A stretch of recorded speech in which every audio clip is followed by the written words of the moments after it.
ہوتے ہیں, ایگزیجریشن تھوڑی زیادہ ہوتی ہے. اس کو ہمیں تاریخ کہہ کے جب پڑھا دیا جاتا ہے تو جب ہم بڑے ہو جاتے ہیں تو ہمیں خیال آتا ہے کہ اگر یہ سب کچھ اتنا عظیم تھا, اگر محمد بن قاسم اتنے زبردست چیز تھے, اگر محمود غزنوی نے ایک عبادت گاہ کے اوپر ریڈ کر کے وہاں سے چیزیں چرا کے بہت کوئی عظیم فتح کی تھی, تو پھر یہ ہمارے ساتھ اب ہمارا حال ایسا کیوں ہے؟ ہم عرب ہیں تو وہ زیادہ عظیم ہوتے ہیں, وہ انسان ہم سے بڑے ہوتے ہیں, وہ پیورر ریس ہیں, وہ پیورر بریڈ ہیں. یہ سارے سوالات جب سامنے آتے ہیں تو خیال آتا ہے کہ اصلی تاریخ کا مطالعہ کیا جائے. پھر جب وہ کیا جاتا ہے تو ایک تھوڑی سی مایوسی ہوتی ہے. ہم اس شو میں, آج کے شو میں ہم نے دعوت دی ہے حسن نثار صاحب کو, جو کہ ہر تھوڑے گھنٹوں کے بعد, جن کی ایک پرومو ٹیگ لائن ہے کہ جو قومیں تاریخ کو مسخ کرتی ہیں تاریخ انہیں مسخ کر دیا کرتی ہے. لیکن ہم اینشنٹ ہسٹری آف پاکستان میں اس علاقے کے, اس خطے کے نہیں جائیں گے, کیونکہ وہ میرے خیال سے تھوڑا زیادہ ایکیڈیمک ہو جائے گا فار دا مین اسکرین. لیکن ہم پاکستان کی تاریخ کے حوالے سے سوالات کرنے کی کوشش کریں گے. حسن نثار صاحب کا نظریہ جاننے کی کوشش کریں گے, وہ کیا سمجھتے ہیں کہ ہم نے کہاں کہاں کس طرح کے پروپیگنڈا کا استعمال کیا, اور یہ پاکستان موومنٹ جب چلی اور پھر پاکستان موومنٹ میں جو لوگ شامل ہوئے, اور پھر اس کے بعد پاکستان کے اندر تاریخ جو لکھی گئی, اور جو تاریخ ہمارے ہاں آج پڑھائی جاتی ہے, جس کے اندر ایوب کے زمانے میں ایوب کا دور سنہرا ہوتا ہے, بھٹو کے زمانے میں بھٹو کا دور سنہرا ہوتا ہے, نواز شریف کے زمانے میں نواز شریف کا دور سنہرا ہوتا ہے, ضیاء الحق صاحب کے زمانے میں امیر المومنین صاحب ضیاء الحق صاحب کا دور سنہرا ہوتا ہے, اور پھر مشرف صاحب کے زمانے میں تاریخ پھر سے ری ریٹ کر دی جاتی ہے. تو جو لوگ یہ ساری تاریخ پڑھتے ہیں, یا جو پڑھانے والے بیچارے ہوتے ہیں, ان کو اگر حقیقی تاریخ ہم سنا سکیں, یا ایک نظریہ کم از کم سامنے لا سکیں کہ دا مرڈر آف ہسٹری کے عزیز صاحب نے لکھی تھی, I think every one should read it. اگر آپ کو ملے وہ کتاب, پاکستان کے اندر کتابیں پڑھنے کا کلچر میرے خیال سے اب اٹس ڈیڈ اینڈ ڈائنگ, لیکن پھر بھی that is a book that every one should read. Hasan Nisar صاحب, ہم اگر تاریخ سے شروع کریں سر, 1947 سے ذرا سے پہلے سے شروع کریں. یہ خلافت موومنٹ کے بعد جب ایک تھاٹ پروسیس چل گیا تھا کہ جی اب مسلمانوں کا ایک الگ حصہ, پھر کنفیڈریشن تقریباً بن گئی, پھر کنفیڈریشن نہیں بنی. سر اس زمانے میں پروپیگنڈا کیا تھا؟ اس زمانے میں آپ کے جیسے لوگ کیا لکھا کرتے تھے؟ آپ جو صحافی جو ہوتے تھے, ابوالکلام آزاد صاحب ایک طرف لکھتے تھے تو یہ شوکت علی اور کاشف علی جوہر صاحب دوسری طرف لکھتے تھے. ایک پروپیگنڈا آرٹسٹ تھے, ایک نظریات کے ایک آئیڈیولوجیکل لوگ تھے. آپ کیا سمجھتے ہیں اس زمانے میں کیا آئیڈیالوجی تھی؟ نہیں, آئیڈیالوجی تو نہ تب تھی نہ اب ہے. بنیادی بات سے بات شروع کرتے ہیں. ہسٹری کا لفظ نکلا ہے ہسٹوریا سے. اس کا مطلب ہے فیکٹ شیٹ تیار کرنا, فیکٹ فائنڈنگ. ہم نے تاریخ کے نام پہ جھوٹ بولا ہے, اپنی نسلوں کو جھوٹ پہ پالا ہے. ایک بات تو یہ ہمیں سمجھ لینی چاہیے. دوسری بات پاکستان کے حوالے سے, جس کا میں آج تک مجھے کوئی تسلی بخش جواب نہیں دے سکا, کہ آج بر صغیر کا مسلمان جو ہے وہ 3 حصوں میں بٹا ہوا ہے. 19 کروڑ کے لگ بھگ پاکستان, اتنا ہی پلس مائنس انڈیا میں خوار ہو رہا ہے, اور اتنا ہی بنگلہ دیش میں.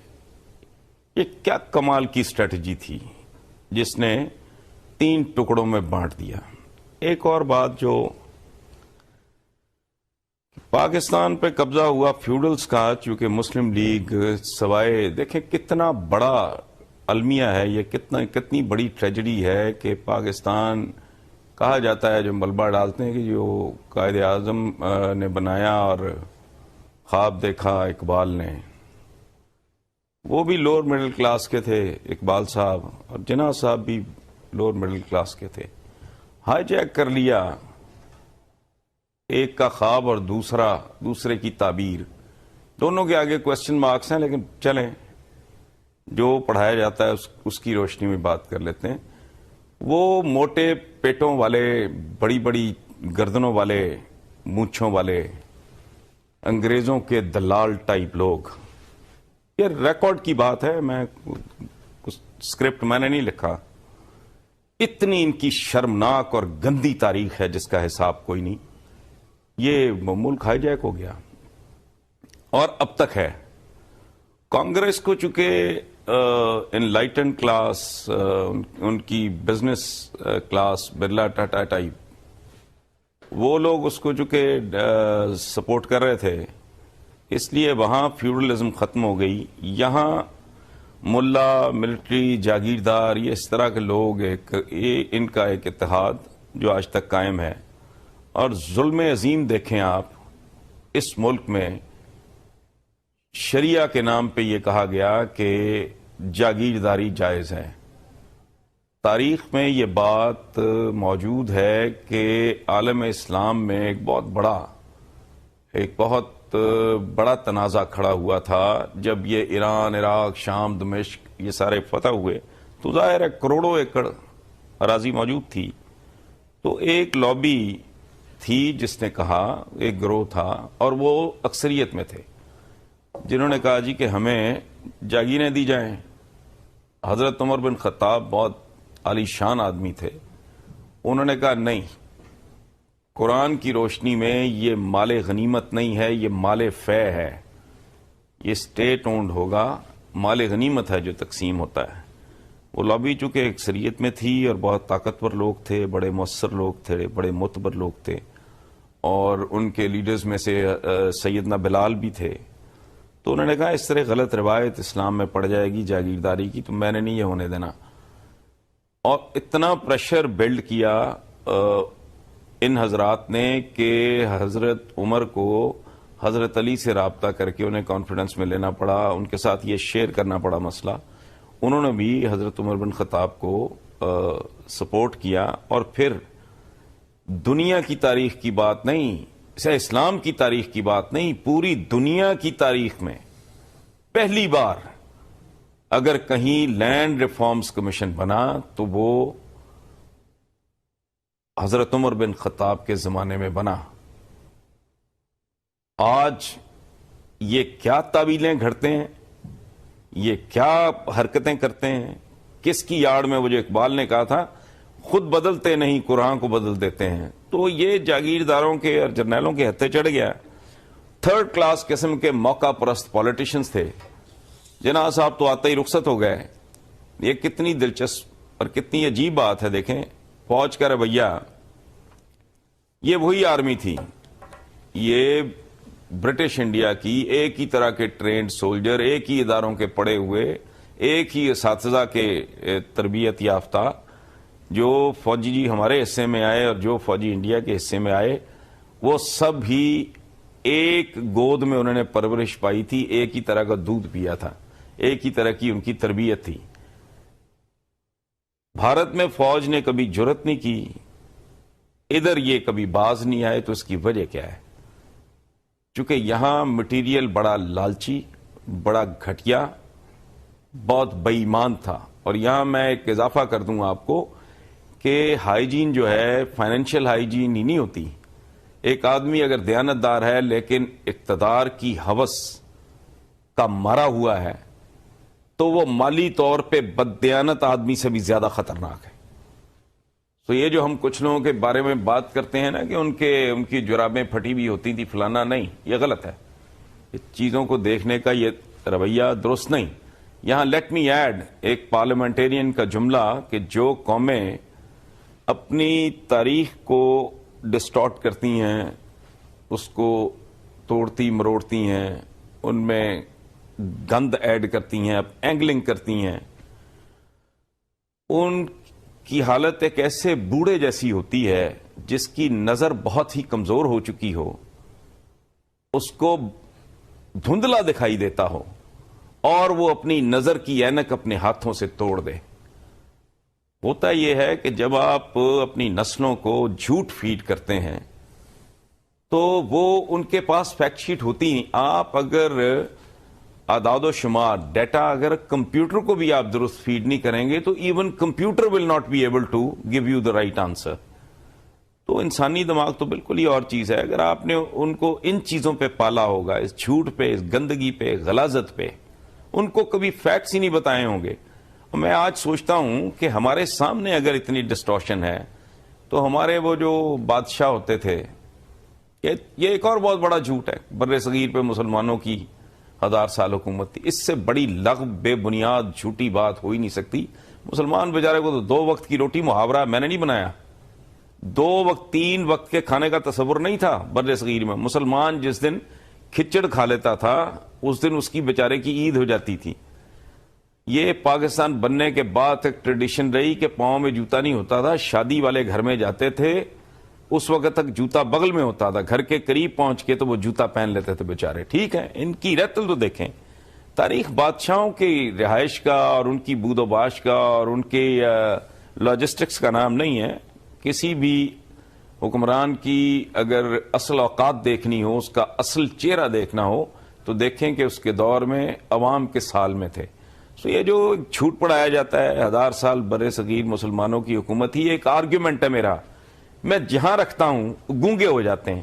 پہلے جو دم پہ کھڑے ہوتے ہیں نا ٹھیکیدار جو بہت بنتے ہیں, وہ بڑبڑ باتیں کرتے ہیں, آرگیومنٹ کوئی نہیں. میں کہتا ہوں کہ اگر 2011 میں تمہارے حکمران اتنے ظالم ہیں, یہ اتنے سفاک ہیں, یہ اتنے بے حس ہیں اور اتنے بے غیرت ہیں, تو اس سے اندازہ نہیں لگتا کو پاگل ہو, کو بھس برائے بھیجا نہیں ہے کہ 2011 جب دنیا گلوبل ویلیج بن چکی ہے, لائیو پوری دنیا ایک دوسرے کی صورتحال دیکھ رہی ہے, جاپان میں کیا ہو رہا ہے, امریکہ میں کیا ہو رہا ہے, ہم یہاں بیٹھے دیکھ رہے ہیں, ہر چیز کوئی مطلب کمیونیکیشن اپنے انتہا پہ پہنچی ہوئی ہے. اگر اس عالم میں بھی یہ اپنی رہائش گاہوں کے باہر رکاوٹیں کھڑی کر کے عوام کی توہین و تذلیل کرتے ہیں, اگر یہ ملک کو لوٹتے ہیں.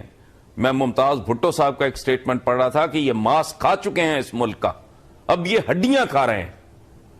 اگر آج یہ اتنے بے شرم بے حیا ڈھیٹ, اولادیں سوار کی ہوئی ہیں, جائیدادیں باہر رکھی ہوئی ہیں, بچے باہر چھوڑے ہوئے ہیں, خود یہ اس ملک کو اس قابل نہیں سمجھتے, معاف کیجئے اتنا تھرڈ کلاس سمجھتے ہیں اسے, کہ اس کا کوئی آدمی علاج کے لیے انگلینڈ جاتا ہے, کوئی دبئی جاتا ہے. ذرا اندازہ لگائیں دبئی چیز کیا ہے. جمعہ 8 دن کی پیدائش ہے, خاک اڑتی تھی کل تک وہاں. ٹھیک ہے, یہ وہاں جاتے ہیں. ان کو یہاں اپنے بچوں کو گوارا نہیں ہے یہاں کی تعلیم, چونکہ جانتے ہیں کہ گھٹیا ہے. ان کو علاج بارے میں نہیں, جانتے ہیں کہ تھرڈ کلاس ہے اور گھٹیا ہے. یہاں 2 نمبر دوائیں ہوتی ہیں. یہاں ڈاکٹرز جو ہیں وہ یہ ملک ہے, ایک ڈاکٹر دن میں 40 پیشنٹ.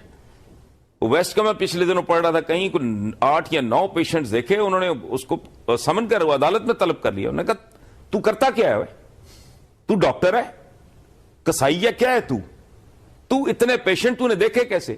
یہاں ننگا چٹا اس ملک میں عوام کے ساتھ ظلم ہوتا ہے. ڈاکٹر کے پاس جاؤ, وہ آپ کو بے شمار ٹیسٹ لکھ دے گا, چونکہ اس نے لیبارٹریز میں اپنا حصہ رکھا ہوا ہے, کہے گا فلاں لیب سے کرائیں, ٹیسٹ بھی لکھ دے گا, دوائیاں بھی لکھ دے گا.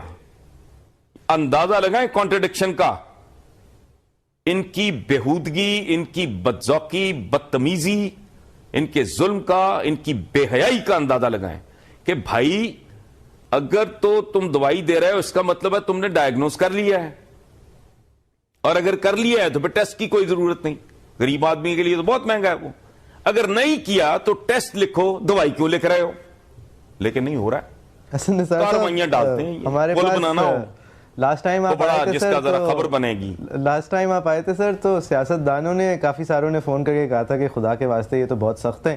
میرے خیال سے اس دفعہ کافی سارے ڈاکٹرز فون کریں گے. لیکن ٹھیک کہہ رہے ہیں آپ سر, ہم اگر پاکستانی ہسٹری کے ساتھ ساتھ اس کو لیتے ہوئے چلیں تو ابھی ہم نے بیفور پاکستان کی بات کر لی. آپ نے اشارہ کیا کہ جی بادشاہ تو تھے مسلمان, لیکن جو مسلمان عوام الناس تھی ان کا بہت برا حال تھا. لہٰذا یہ کہنا کہ سارے مسلمان جو ہیں وہ قابل فخر تھے اور وہ حکمرانی کرتے تھے اس خطے پہ, وہ تھوڑا جھوٹ ہوگا. And I agree with you sir. اب یہ پھٹی ہوئی جرابوں والی بات سے ذرا آگے چلیں, یا ذرا وہاں کھڑے ہوں تھوڑی دیر. پاکستان بناتے ہوئے یہ پاکستان تحریک نہیں, میرا خیال ہے تھوڑا سا تھوڑی دیر کے لیے پیچھے چلتے ہیں. یہ جو کیبنٹ مشن تھا 46 میں آیا, کیا نام تھا اس کا, آپ مجھے بتائیں. میرے بڑھاپے کا یہی ایک عیب ہے کہ یادداشت کمزور ہو جاتی ہے ذرا. اس وقت تک تو within the union of India Jinnah صاحب رہنے کو تیار, کنفیڈریشن کے لیے تیار تھے. یہ ملک بنیادی طور پہ بانی ہے, ٹھیک ہے. اچھا, یہ ملک بیسیکلی اس کی بانی تو کانگریس کی کمینگی ہے. کانگریس اگر کمینگی نہ کرتی, کشادہ دلی کا تھوڑا مظاہرہ کرتی, اکوموڈیٹ کرتی, اور سب سے بڑی بات نہرو کا کمپلیکس تھا. چونکہ نہرو بہت قداور شخصیت ہونے کے باوجود جناح صاحب کے معاملے میں ہی واز اے میجٹ ان کے مقابلے پہ. جناح صاحب اپنی بریلینس، اپنی محنت، اپنے کیریکٹر، اپنی جو ان کی پرسنالٹی تھی، ان کی فزیکل پریزنس، نہرو کو خطرہ یہ تھا کہ وہ مکمل طور پہ ان کی موجودگی میں ایکلپس ہو جائے گا، اس لیے یہ حرکت کی ہے۔ پاکستان یہ باقی جب دیکھیں، بات سنیں، اس طرح کی موومنٹس چلتی ہیں تو جہاں جہالت ہو اتنی زبردست کہ یہ مامے بن گئے ترکوں کے، مطلب جہاں لیول یہ ہو کہ اماں بولی یہ فلانے کی اور جان بیٹا خلافت پہ دینا، اور جو خلافت سے جان چھڑا رہے ہیں تو میں ان کا خیال نہیں، وہ چھڑانے والے کو اتا ترک کہہ رہے ہیں، اپنا باپ کہہ رہے ہیں ترک، یہ یہاں خام خواہ جمعہ جنج کے ساتھ۔ تو جہاں یہ لیول ہو وہاں عجیب عجیب طرح کے نعرے، بھٹو صاحب کو دنیا سے گئے مدتیں ہو گئیں، نعرہ لگا رہے ہیں زندہ ہے بھٹو زندہ ہے، اسٹوپڈ سی بات ہے۔ اب تو نام بھی بدلنے پہ اتر آئے ہیں حسن نثار صاحب، صحیح ایموشنل بات، اٹیچمنٹ وہ سب ٹھیک سر، لیکن سیاست کری جاتی ہے حاضر میں حال میں۔ اس میری بات سنیں نا، بات سنیں، نہیں میری بات سنیں، وہ ایک اس کی سمبولک ویلیو ہوگی جی، زندہ ہے جی، اس کے کارنامے زندہ ہے، حالانکہ کوئی کارنامہ شارنامہ نہیں ہے۔ خیر، تو یہ اس وقت اگر کسی نے نیم خاندہ سے آدمی نے اٹھ کے نعرہ لگا دیا ہوگا، یا ہمارے ہاں تو خاندہ 2011 میں بھی ایسا جاہل ہے، وہ ڈاکٹریٹ کر کے اس طرح اگل رہے ہوتے ہیں لگ باتیں، بندہ سوچتا ہے کہ یہ تو ہی از اے بلڈی کریک پاٹ۔ تو کسی نے اٹھ کے کہہ دیا ہوگا پاکستان کا مطلب کیا، لا الہ الا اللہ، یہ چپٹ گئے اس کو کہ جی یہ اس کا یہ مطلب۔ قائد اعظم ایک سیکولر آدمی، بحث کی ضرورت ہی نہیں ہے۔ میرے ساتھ کوئی اس پہ آرگیومنٹ کرے تو میں ہاتھ جوڑ دوں گا کہ جا یار میرا نہ مغز کھا، میرا ٹائم نہ ضائع کر۔ قائد اعظم کی پرسنالٹی دیکھیں، اس کا لباس، بود و باش، ان کا رہن سہن، ان کا لائف سٹائل، ان کے ہر چیز، وہ تو انگریزوں سے زیادہ انگریز تھے، اس میں تو کوئی شک نہیں۔ جی سر، وہ جب ریٹائر ہوئے تھے بیچ میں 10 سال کے لیے، سر جب وہ مسلم لیگ سے ریٹائر ہوئے تھے تو وہ انگلینڈ میں جا کے انہوں نے سیاست کی تھی، وہ he was able to become a candidate for a party in England۔ وہ لیکن سر میں بالکل ٹھیک، and thank you very much, آپ نے خلافت موومنٹ کی اسٹیٹمنٹ سامنے لے آئے۔ اب اتنے دیکھیں، بات سنیں، اب اس میں بھائی میرے ایک میں مصیبت یہ ہے نا، اس ملک میں سچ بولنا، میرے بارے میں لوگ کہتے ہیں کہ بہت منہ پھٹا آدمی ہے، پرواہ نہیں کرتا، میرے جیسا بندہ بھی سوچ میں پڑ جاتا ہے کہ یار اتنا بڑا سچ بول دوں تو کہیں ان کے بھیجے ہی باہر نہ آ جائیں، ٹھیک ہے۔ مطلب ایک ہندو لیڈر کا جملہ ہے ایک مسلمان لیڈر کے بارے میں، باقی I leave it to your common sense and the viewers common sense. Hindu leader نے ایک مسلمان لیڈر کے بارے میں کہا کہ یار برے صغیر کے لوگ بڑے ہی دلچسپ ہیں، میں گائے کا گوشت کھاتا ہوں اور ہندوؤں کا لیڈر ہوں، فلاں آدمی سور کا گوشت کھاتا ہے، وہ مسلمانوں کا لیڈر ہے۔ اس نے اپنا کنفیشن کیا اس نے کہ میں گائے ماتا کا گوشت کھاتا ہوں۔ تو یہ یہاں کے لوگ جو ہیں کبھی غور کریں، بر صغیر کی ٹوٹل جو مسلم پاپولیشن ہے اس کا کبھی آپ کھرا ڈھونڈنے کی کوشش کریں، پھر آپ اینالائز کریں کہ یہ جو 60-65